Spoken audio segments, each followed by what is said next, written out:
serviremos a Jehová. Yeah. Yo y mi casa serviremos a Jehová.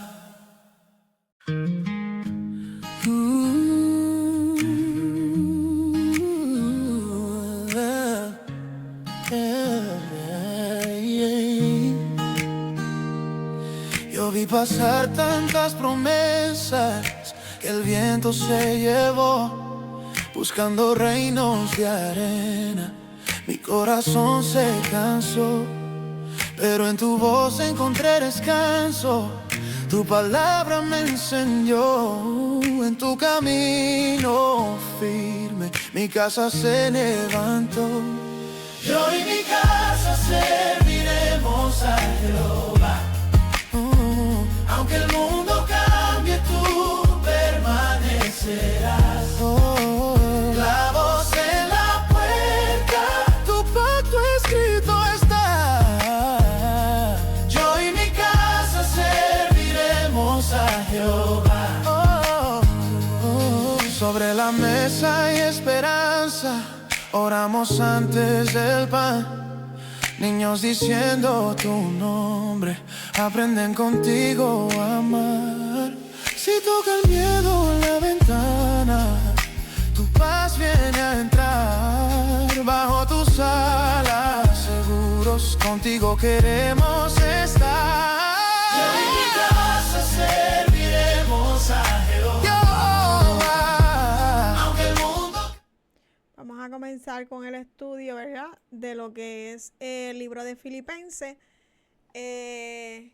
Estaremos tocando, ¿verdad? El estudio de hoy es bastante cortito. Solamente se tocan los versos del 1 al 7, ¿verdad? De Filipenses 4.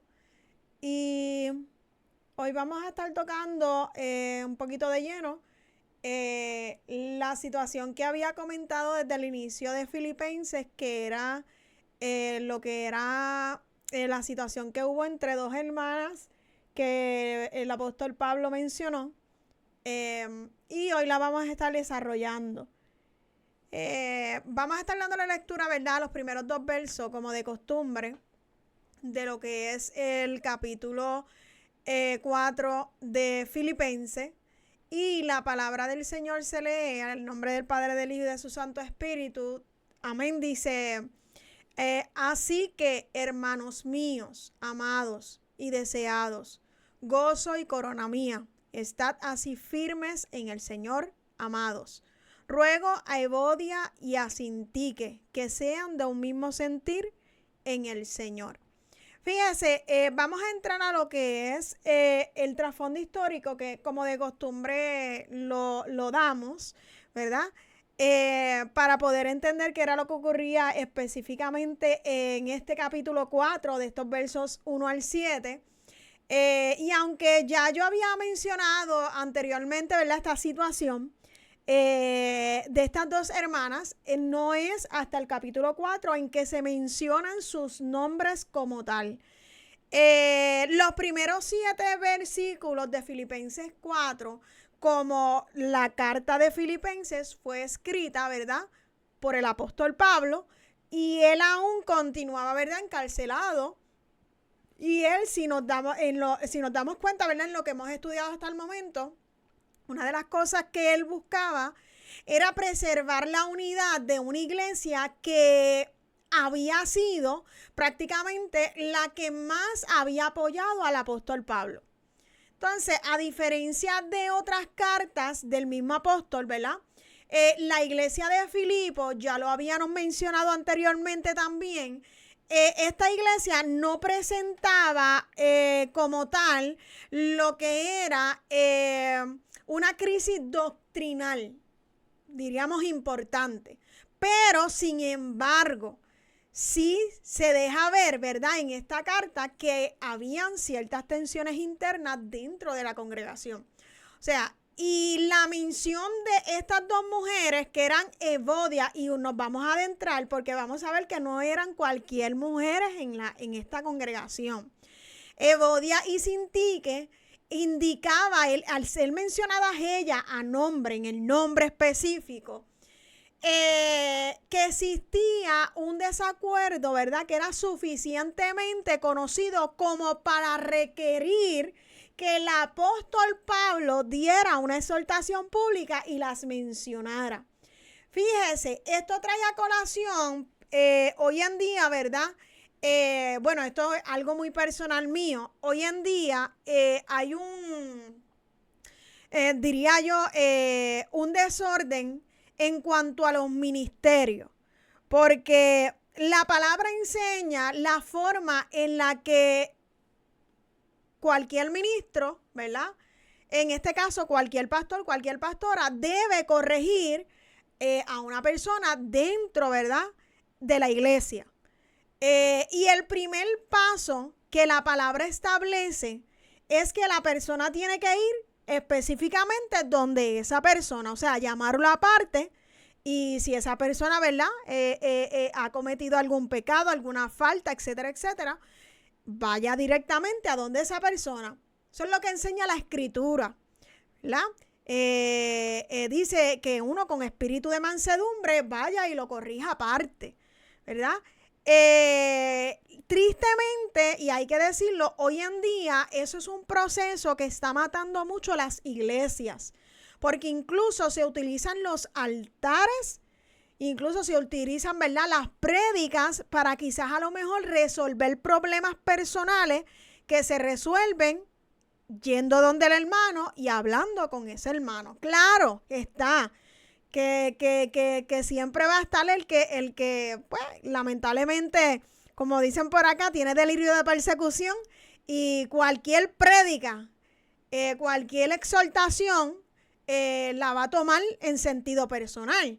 Pero si una persona tiene directamente una situación con un hermano, pues con mansedumbre, no es que se entre en pleitos, no es que se confronte en el sentido de que hablar como dicen por acá, jaquetón, sino que se vaya, ¿verdad?, con sabiduría, orándole al Señor y exponiendo, ¿verdad?, la situación que hay. Y luego la Biblia da instrucciones si esa persona no recibe el consejo y sigue con el mismo comportamiento, fíjese, y dice que lo llame con un testigo. Y llega hasta el punto en que si no hace caso, pues obviamente se hace delante de la congregación. Esas son las instrucciones que da la palabra, ¿verdad? Y si no hiciera caso, pues miren, dejarlo, ¿verdad? Porque hay unas reglas, hay unas directrices que se deben seguir. Hoy en día, y es triste, y esto yo lo hablo en términos personal, porque eso yo lo he visto, hermano, cómo eso ha tomado, ¿verdad?, un auge.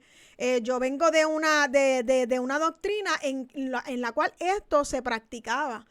Y era bien rara vez, ¿verdad?, que se utilizaba el púlpito para corregir las conductas. Claro, cada pastor, cada líder, cada maestro tiene la responsabilidad de enseñar la Escritura tal y como está escrita, lo que dice la palabra. Y si eso molestase a alguien, pues lamentablemente tiene que pelear con Dios, porque eso es lo que dice la Escritura.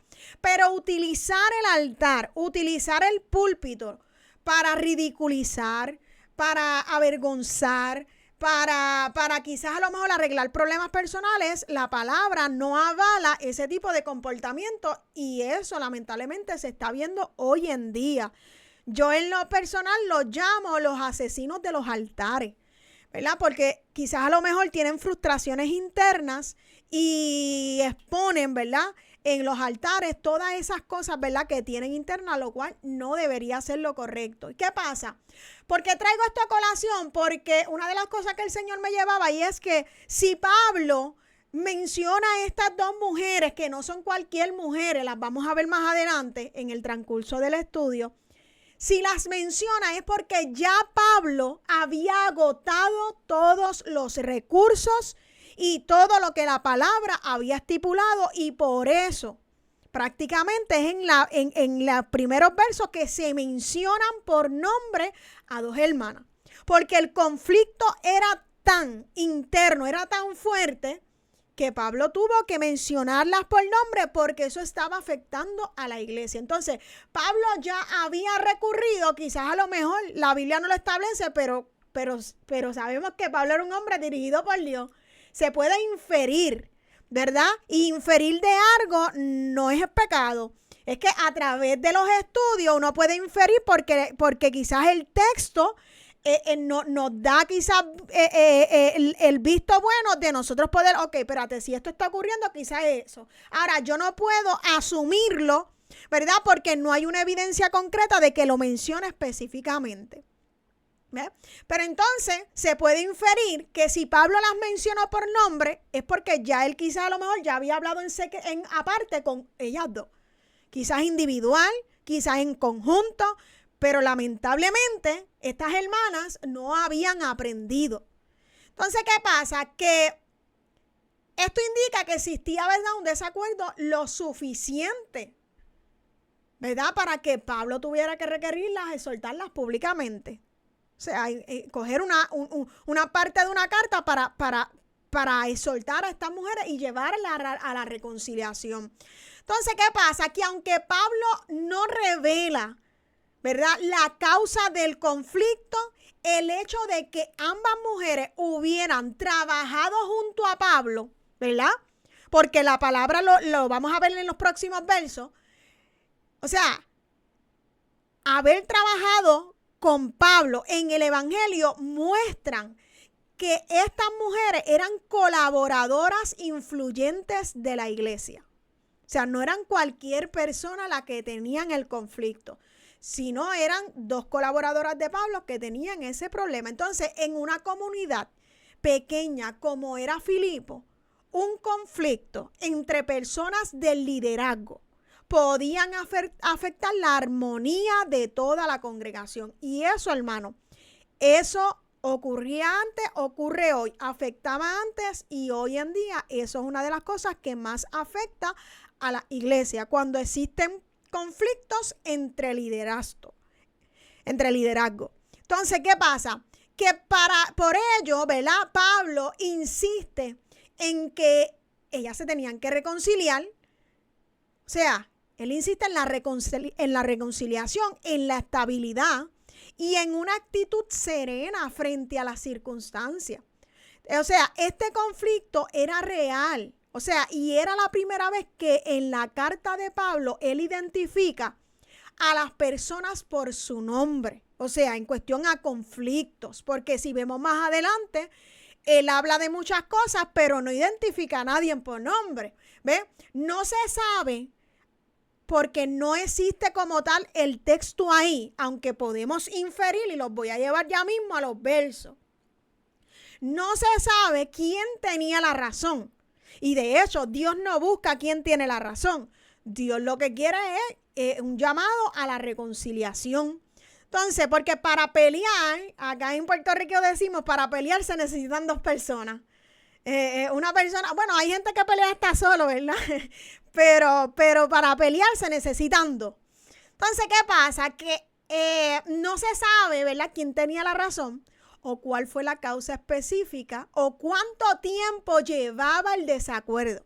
Eso no se sabe a ciencia cierta, ¿verdad? Pero históricamente solamente se puede afirmar que existía una diferencia entre estas hermanas. Ahora bien, si nos dejamos llevar por el texto, hay una diferencia, y vuelvo y lo repito, entre la evidencia, hay una diferencia entre la evidencia y la inferencia. O sea, lo que nosotros podemos inferir del texto. O sea, si nosotros hacemos una reconstrucción de lo que ya hemos estudiado, los hechos desde el primer capítulo, se puede inferir que, en términos generales, había rivalidades personales. ¿Por qué? Porque Pablo repite varias veces las ideas como un mismo sentir, que lo vimos en el capítulo 1, el verso 27, y el capítulo 2, verso 2. Entonces, también decía, nada hagáis por rivalidad o vanagloria, que lo vimos en el capítulo 2, verso 3. También habló y dijo, cada uno considere a los demás, que lo vimos en el capítulo 2, verso 4. También dijo, sin murmuración ni discusiones. O sea, en el capítulo 2, verso 14, Pablo habló sobre esto. Y finalmente menciona, ¿verdad?, que en este verso 4, a Evodia y a Sintique. Entonces, la repetición de estos temas indica que la unidad era una preocupación real, no un asunto que Pablo estaba tratando al azar, porque Pablo se levantó un día y dijo, vamos a tratar este asunto. No. También, que lo pudimos ver, había orgullo y búsqueda de reconocimiento. Esto es algo que hasta en la actualidad, esto se ve. Mayormente los conflictos dentro de la iglesia es porque muchas veces el individuo, ese creyente, tiene falta de reconocimiento, falta de que lo reconozcan. Y esto en términos generales, en términos laboral, en términos personal, esto se ve. La gente cuando tiene falta de reconocimiento entra en un conflicto interno, le molesta todo lo que hace la otra persona, se siente amenazado, se siente atacado, entra el celo, entra la envidia, ¿verdad? Y entonces comienza a haber un conflicto, comienzan a haber choques, ¿verdad? En términos laborales hay celo profesional, en términos espirituales hay celo ministerial. Entonces, ¿qué pasa? Que estas situaciones se daban allá y ocurren hoy en día acá, y nosotros como iglesia tenemos que procurar que esto no ocurra entre nosotros, ¿verdad? Entonces, ¿qué pasa? Que esto no significa que todos fueran orgullosos, pero Pablo enfatiza constantemente en la humildad. ¿Y por qué Pablo está enfatizando en la humildad? Sí, porque está observando, o Dios le está mostrando, le llegó la comunicación, etcétera, de que había orgullo dentro de la iglesia. Y déjeme decirle que el orgullo se disfraza, pero tarde o temprano se ve.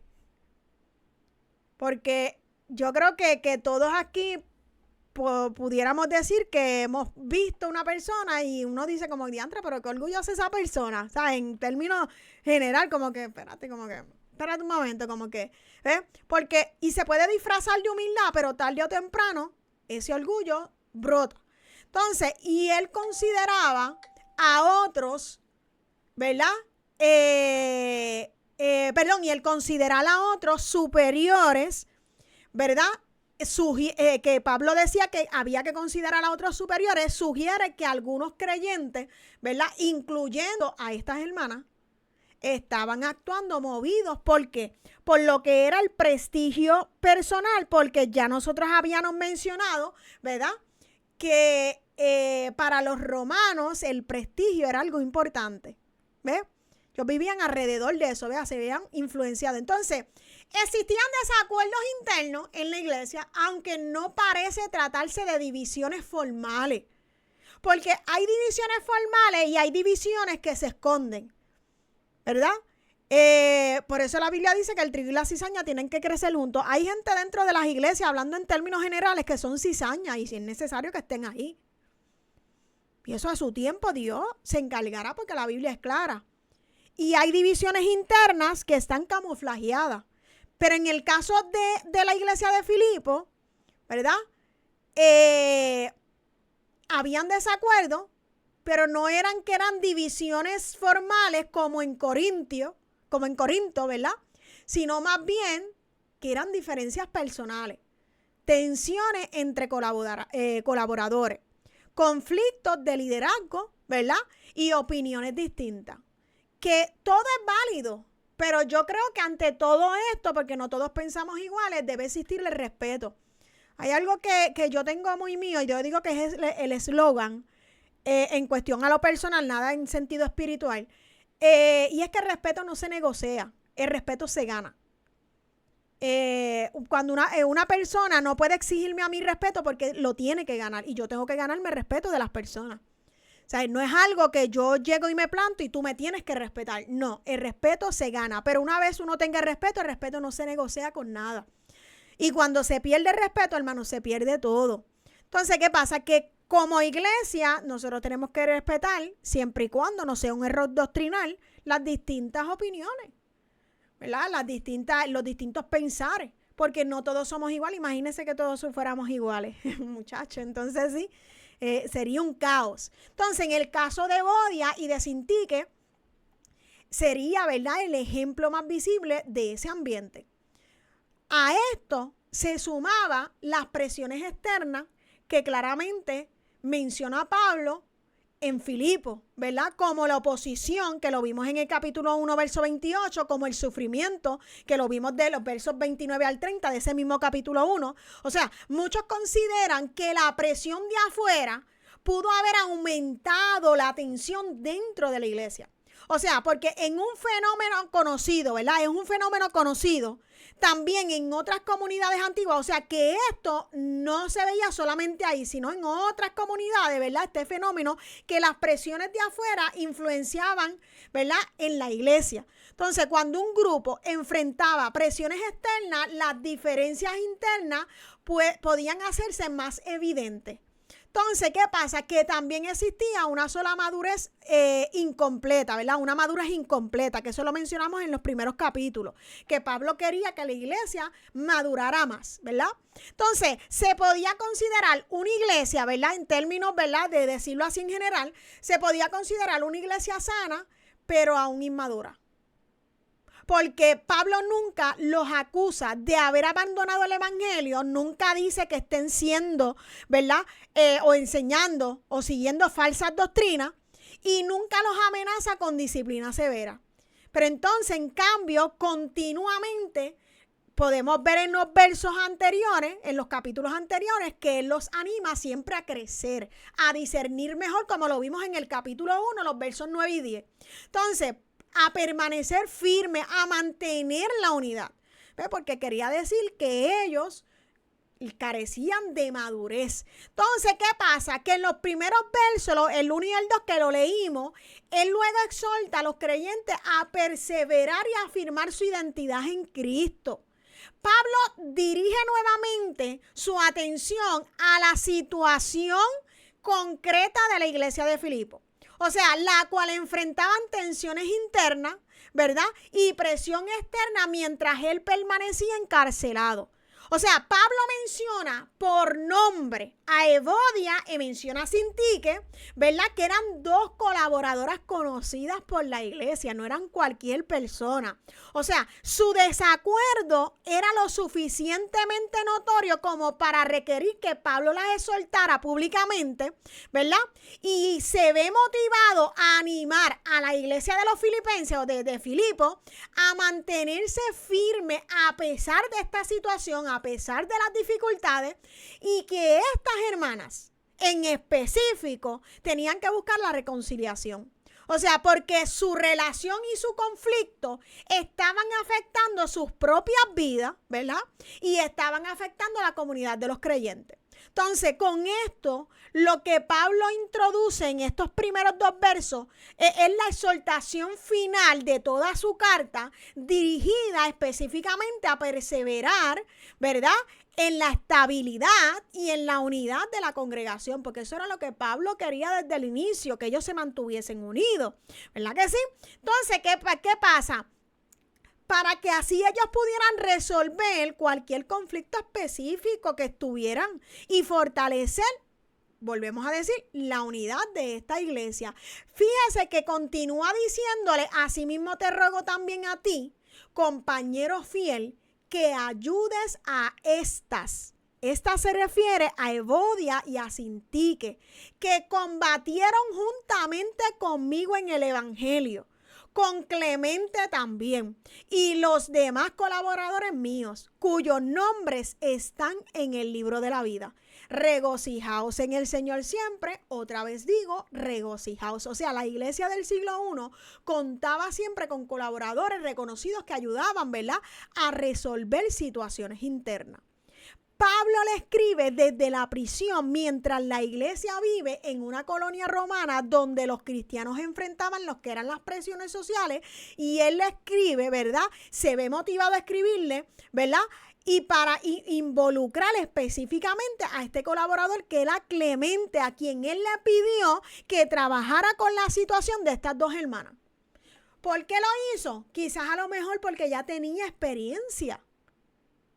Quizás a lo mejor porque era maduro y podía trabajar con estas situaciones, porque no cualquiera, ¿verdad? Con una situación de esta índole se puede, ¿verdad?, llevar esta situación para que la trabaje. Por eso es que los líderes tienen que trabajar mano a mano con el pastor, con la pastora, con los ministros, etcétera. Tienen que trabajar mano a mano, tienen que estar en un mismo sentir, tienen que sentir, ¿verdad? Esa responsabilidad, ¿verdad? Porque a la hora de trabajar cualquier tipo de situaciones, ¿qué pasa? Que todos tenemos diferentes caracteres. Quizás algunos tengan el carácter de Pedro, que Pedro, ¿qué hacía? Le cortó la oreja a aquel. Más sin embargo, no es la forma, ¿verdad?, en la que se debía, ¿verdad?, trabajar esa situación, ¿ves?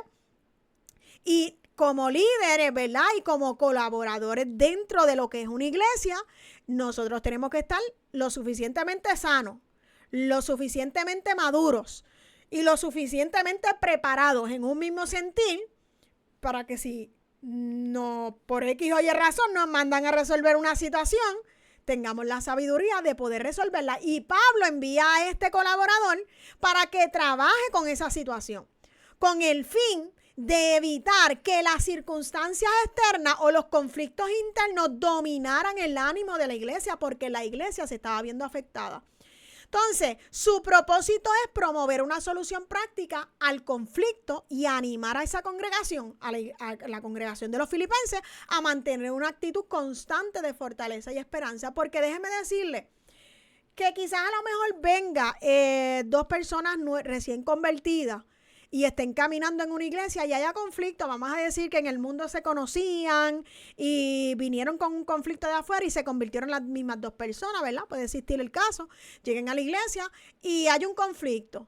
Pues la iglesia que es madura va a entender y decir, no, espérate, hay que entender que estas personas vienen de afuera, vienen con un conflicto ya y pues hay que trabajar. Quizás no afecte a la congregación, puede afectar porque todo conflicto afecta, pero de la magnitud como afectaría con dos personas ya firmes, dos personas que llevan años dentro de la iglesia, dos personas que la iglesia sabe que tienen conflicto, eso afecta más. Por eso es que dentro de la iglesia, hermano, aunque sí va a existir conflicto, no deben existir estos conflictos. Porque estos conflictos solamente existen en personas que no han madurado. Creyentes que son maduros, hermano, no entran en este tipo de conflictos, ¿verdad? Algún lugar, ¿verdad? Le dieron alguna puerta, le abrieron al enemigo que se introdujo este conflicto en sus corazones y lo expusieron, que la iglesia lo vio. Entonces Pablo tiene que velar por la iglesia, tiene que velar por la salud de la iglesia, porque si no fuera un irresponsable, ¿ves? Tiene que velar por la salud de la iglesia y tiene que decir, espérate, vamos a trabajar esta situación. No se tiene que enterar la iglesia porque lo que habla el pastor, la pastora o los líderes con alguna persona, etcétera, no tiene que saberlo la iglesia. Lo importante es que lo tiene que trabajar. Entonces Pablo hizo esto, mandó a Clemente, tienes que trabajarme con esta situación para que estas dos colaboradoras suspendan y, como dicen por acá, legalmente un cese y un desista. Ya se acabó, porque ustedes son figuras de ejemplo y la iglesia se va a ver afectada, ¿verdad?, por este conflicto. Y aparte, ¿verdad?, que hablando acá yo, y cuando lo leía, yo decía, se le cae a uno la cara de vergüenza, hermano. A mí se me cae la cara de vergüenza cuando dentro de las iglesias existe conflicto entre hermanos, existen celos, rivalidades, chismes, contiendas. No debería ser, se le cae a uno la cara de vergüenza y como dice uno, le da vergüenza ajena, ¿sabes? Porque no debería existir, ¿sabes? Nosotros como cristianos estamos llamados a, en cuanto reste a vosotros, seguir la paz y estar en unidad, ¿verdad? Y sobre todo no tomar las cosas personales. Entonces, ¿qué pasa? Que sigue diciendo los últimos versos, ya con esto finalizo, vuestra gentileza sea conocida de todos los hombres. El Señor, esto está cerca. Por nada estéis afanosos, si no sean conocidas vuestras peticiones delante de Dios, en toda oración y ruego, con acción de gracias. Y la paz de Dios, que sobrepasa todo entendimiento, guardará vuestros corazones y vuestros pensamientos de Cristo Jesús. Entonces, ¿qué pasa en estos últimos versos? Que en la cultura romana el prestigio y la defensa del honor personal eran altamente valorados y eso lo hemos visto en los versos anteriores. la incertidumbre era parte de la vida de los primeros cristianos. ¿Por qué? Porque Pablo estaba preso y la comunidad vivía bajo esta presión social. Por esa razón, Pablo concluye estos versos, ¿verdad?, ofreciendo una palabra de seguridad a la iglesia, una iglesia que atravesaba desafíos internos. O sea, estaban los problemas con estas colaboradoras y los externos, más sumarle que Pablo estaba preso en la cárcel y no se sabía lo que iba a ocurrir con él. Entonces, ¿qué pasa? Que Pablo se ve motivado a promover una conducta que los distinguiera, a evitar la preocupación por las circunstancias y a fortalecer el ánimo de los filipenses, mientras ellos esperaban el desenlace en su juicio. O sea, el propósito era orientar la respuesta de los creyentes frente a ¿qué? A las dificultades que enfrentaban.